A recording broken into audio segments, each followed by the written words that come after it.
Hey, I'm Thomas Piper. I'm from Brooklyn, New York, Bed-Stuy, a singer-songwriter, producer, artist, photographer, videographer.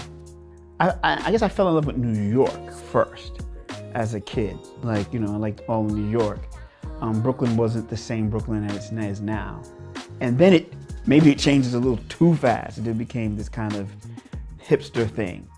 What surprised me was the community of it. Like, I was born in Brooklyn and then moved to Long Island.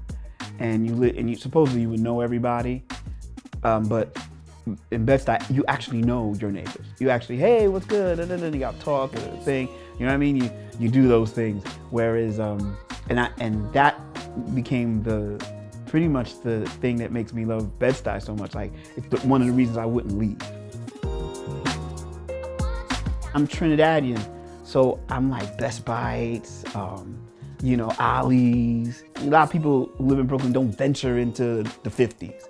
Like, I ain't going to the 50s. They don't even know it's the 50s. They don't even know, right? So like, I know that that's what it is. I go to Allen's Bakery and Conrad's Bakery and stuff like that. So, cause I'm Caribbean, But I'm vegetarian, so like aunts and uncles, we just started going to, Basquiat's Bottle. I mean, stuff like that where you could where I could get some vegetarian stuff.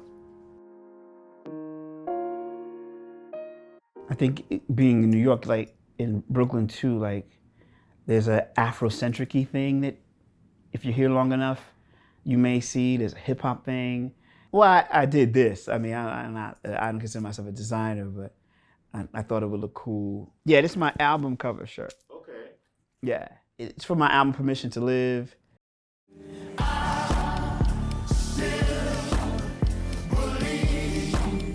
There's gonna be a sci-fi component with it, right? I'm a strong sci-fi kind of nerd head. So, in finally putting out my own piece of work, that's the Permission to Live, that's, to me, that was the biggest thing. Because all the other things, they led to a point, but they never got, it wasn't a perpetual thing. It wasn't keep going on, Creatively, in a weird way, the pandemic creatively was like heaven. With all the stimulus and this, I bought a computer. I was in the studio. I just knocked it out. I was able to mix the album in like 3 weeks.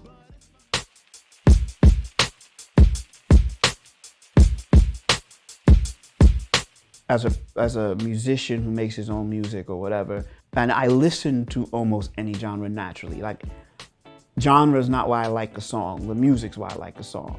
So I listen to African music. I listen to, rock, folk, pop, and seriously, and then I know how all of them are made.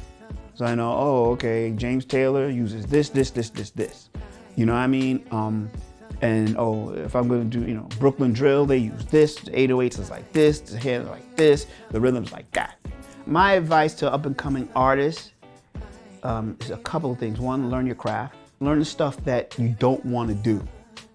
Because all the stuff that you don't want to do later on might be the thing you want to do, right? And it may help you later on. And then, because of this era, it's not so hard. Just constantly put out work.